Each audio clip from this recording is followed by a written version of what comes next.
All right, guys, right now I'm talking to Allyson Kramer, who I found because of her delicious recipes on Manifest Vegan. And she's got a cookbook coming out soon called Great Gluten-Free Vegan Eats. That'll be out sometime this spring, right, Allyson? Yes, June 1st. Awesome. I am very excited to see what you've got in there.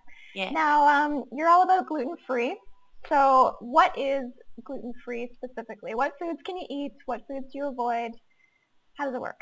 Okay, so gluten-free, you just can't eat gluten. There's a difference between gluten-free and wheat-free, which wheat-free, there's other forms of gluten present in, say, rye or barley, spelt, but wheat in particular is it's just another type of intolerance. So gluten-free is you do not eat any gluten. So if it has wheat or barley or malt or rye or spelt or anything that you know includes gluten, unfortunately, that's off limits for us. So Okay. there's other grains that you can eat, plenty of them in place of that. So it basically means check the ingredients. If there's anything in there that has, soy sauce has wheat in it. Of course, you can't have beer or bread. And seitan is off limits as well, being vegan.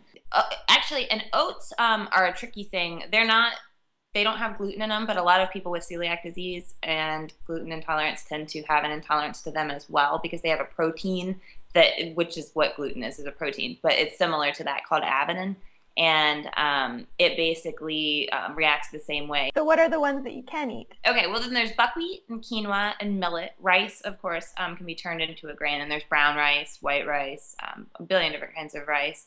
And then there's sorghum. I love sorghum a lot. There's teff and amaranth, and there's so many different things. And then you get into the starches and the other types of flours made with beans or potatoes or tapioca, the cassava root. So a lot. I should have made a list to think of all this. I'm trying to go through my pantry. And of course, the people that don't have nut allergies, you can do a lot with nuts, hazelnut flour, almond flour, just crushed walnuts like you would in regular Whole Foods eating. So yeah, it's interesting how going on a slightly more restrictive diet can actually open you up to more possibilities. I found that when I went vegan, and yeah, yeah, yeah, me too. pretty I mean, cool. we were eating. Yeah, you go from eating like meat and potatoes essentially to a lot of different vegetables, a lot of different grains, and with gluten free, that's exactly what happens as well. Instead of having one big bag of all-purpose flour, you have 25 bags of all different kinds of flours Mhm. for all different types of purposes, which is really nice. There are a lot of different reasons that people go for a gluten-free diet. Some people just like it better. Some people have a gluten intolerance. For you, it was that you were diagnosed with celiac disease, right? Yeah, it that was a process. I was sick. I had meningitis back in I was like 23 years old or something like that, and I had all these symptoms that kind of came out of that. So for 5 years, I was working with different doctors trying to figure out what exactly I needed to what I had. Essentially, they didn't know much about celiac disease, and they thought it was just residual from my meningitis. But it turns out what my doctor did after numerous blood tests, numerous years of blood tests, I got a great one that figured out that it was an autoimmune disorder, that it was probable celiac disease. And what kind of symptoms did you find you were getting that kind of pointed to celiac? It was, I guess, a lot of different ones at once. When I had the meningitis, immediately after I left the hospital, I started getting skin rashes. And then I had this thing called dysphagia where you get pain like all over your skin. It feels like it's on fire and it'll come in like bursts and nothing's there, but it's your nerves, I guess, are kind of reacting to this false sensation. They just get messed up. It's very strange.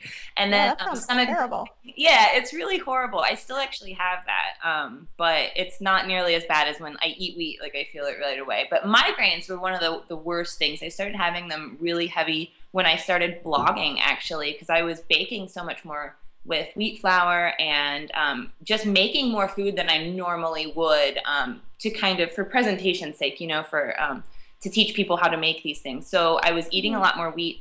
And when I finally got the diagnosis, after, like I said, years of trying to figure it out, I was going to the doctor a lot more. But my migraines were so bad that I couldn't have the lights on. I couldn't move from the couch. So those are the biggest issues.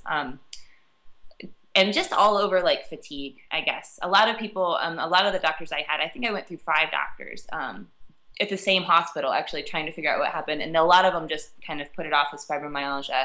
But when the dysphagia started, they were like, oh, this is different. Most people don't even know what that is, let alone complain about it. But it's a really common one in celiac disease. You're very into baking and you do a great job. Thanks. What do you find are the main things that you've learned about baking through doing gluten-free? Well, thank you for saying I do a great job. It wasn't always so easy.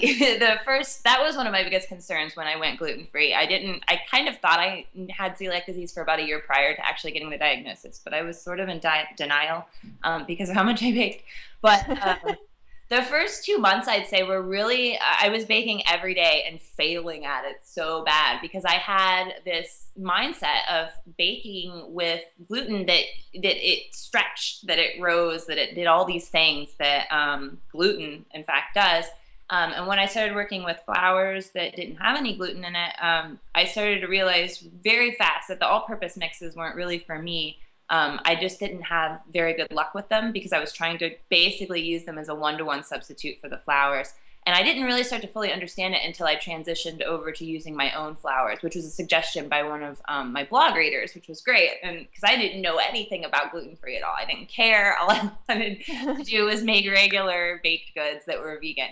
But once I found all these flours, I realized that each flour has a different property in it to create a different baked goods. So I really feel lucky that all these years in my life I spent so much time eating all these great foods and understanding the texture and the flavor and what they're supposed to look like.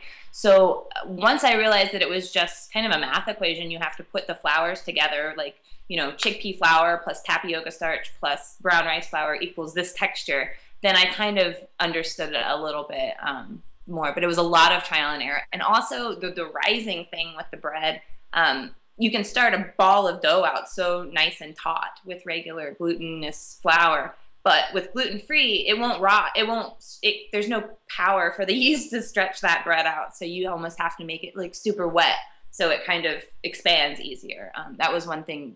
The doughs that I found working with are a lot more, I guess, wet. They're not, I pipe them out and roll them with saran wrap or other types of parchment paper and things like that instead of just being able to use your hands. They're too sticky.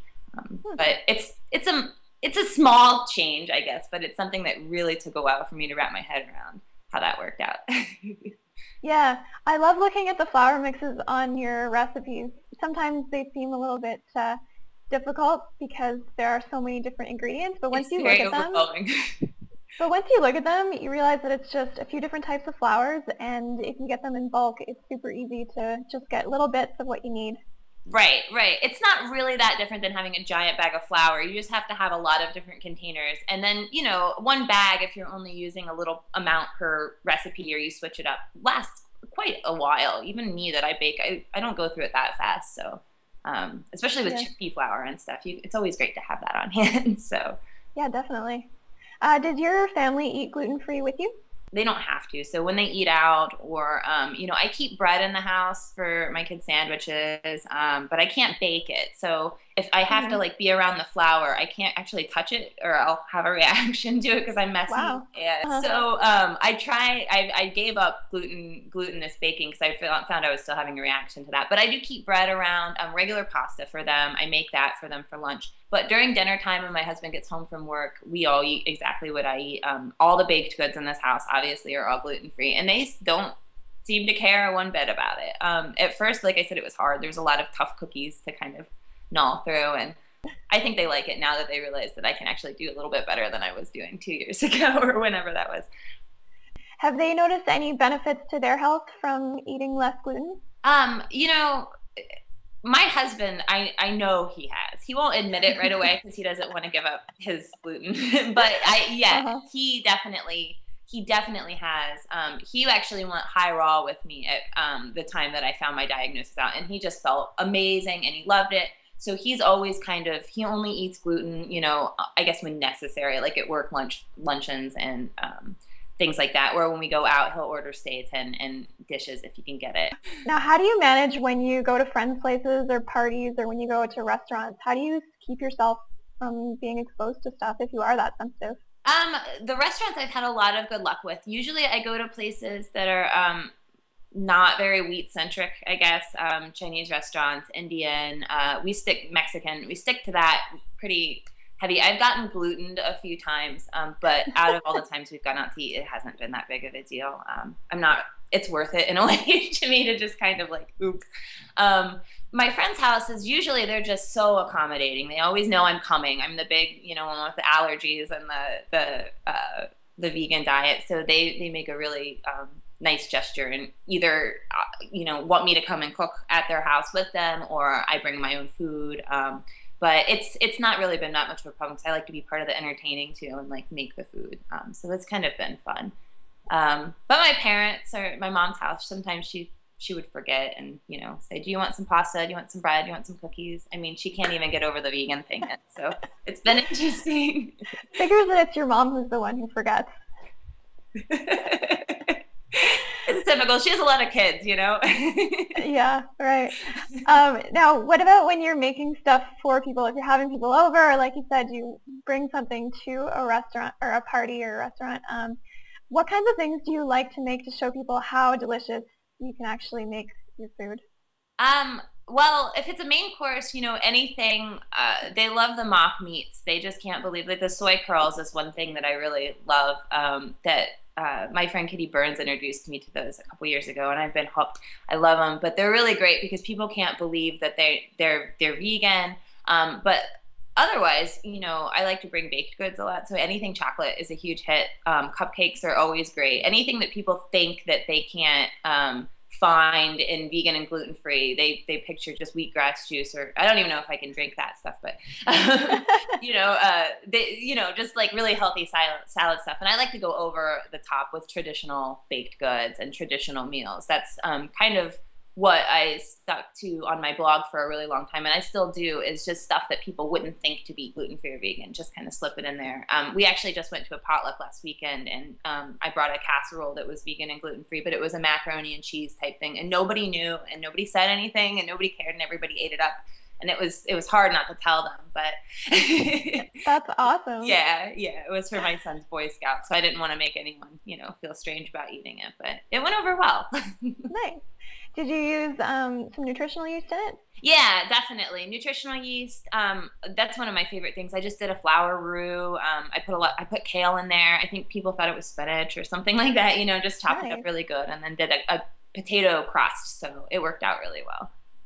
That sounds awesome. I know it's probably obvious to you, but I think probably a lot of people, when they picture a gluten intolerance or a wheat intolerance, they might lump yeast in there because it's often together in bread, but yeast is not a problem for celiac. Exactly. That it's a completely different organism. Cool. All right. Well, any other tips or thoughts for people on gluten-free and making delicious food? If you're just new to starting out to gluten-free, don't despair. There's a lot of sadness involved at first, but it's really just, it's a fun, take it as an experiment, keep messing around. You'll really get to know those flours, and they're really fun to understand and use in different ways. So I highly recommend not giving up if you're intimidated by it. And, try the little Bob's Red Mill mixes. Those are really great to use too if you just want to whip up a batch for your gluten intolerant friend. That's kind of actually how I got started. My friend was gluten intolerant, and I had to figure out how to make things for her. I started with those, and I was amazed myself at how good it was. So try it again. It's always a good idea. Awesome. Well, thanks so much, Allyson. It's been really fun chatting about all this. And Thank you. Thanks for taking the time. Yeah, thanks so much.